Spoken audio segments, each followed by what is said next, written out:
Welcome back to Godly Finances in Small Bites. In this video, we're going to pick up right where we left off last time. And so let's just say that you are considering inviting some help into your life in the form of some counsel for your finances. Great. Maybe one of the better ways to begin that endeavor is to think of some people who can help you out. So you got that list down. Maybe you get in there and you start talking about where you live or the car that you drive or how you're spending your money with food and eating out or other non-essential shopping maybe. Those are all great topics of conversation. But for the moment, let's just say that you're willing to go there, right? You're willing to have the conversation. Well, here's the trick. How are you going to get the help that you need unless you know where your money is going and how it's getting there? So what's this secret that we've been referring to? Well, in a word, it's budget. Does that sound like a bad word to you? So often I think that it can get used in this mysterious negative way, like, no, I can't get that. I don't have the budget for it, which is strange because budget is not just another word for additional resources or for more assets or money.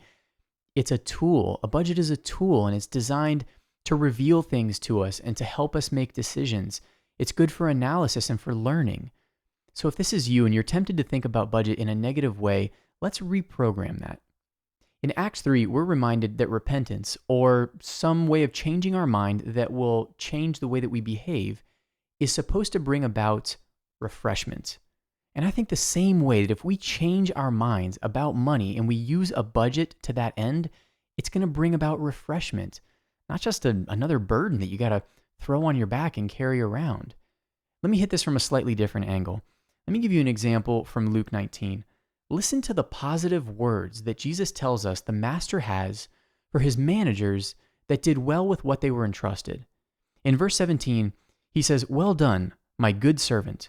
His master replied, "Because you have been trustworthy in a very small matter, take charge of 10 cities." The second came and said, "Sir, your mina has earned 5 more." His master answered, "You take charge of 5 cities." This is the name of the game. It's trusting God with what we have been given, and equally importantly, being trustworthy with what we have been given. You know, there's a lot of peace that comes from doing this and doing this successfully.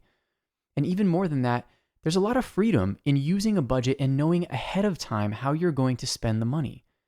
Now, I know that some of you might be in there and you might be thinking, gosh, but I'm right in the middle of the battle. I'm in the grind and I'm managing based on the bottom line and that's it.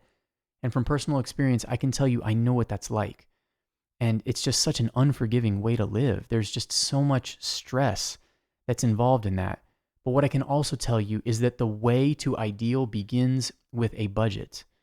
This part of godly character it's so important. We can't leave it to chance. And so just like these managers, let's be proactive in the way that we think about the money that God has given us, even before he has given it to us. Hey, the word of the day is budget. You can do this. Make it happen. And stick around because we have more helpful advice and tips for you. And we really, really want to see you do well. So we'll see you next time, and thanks for tuning in.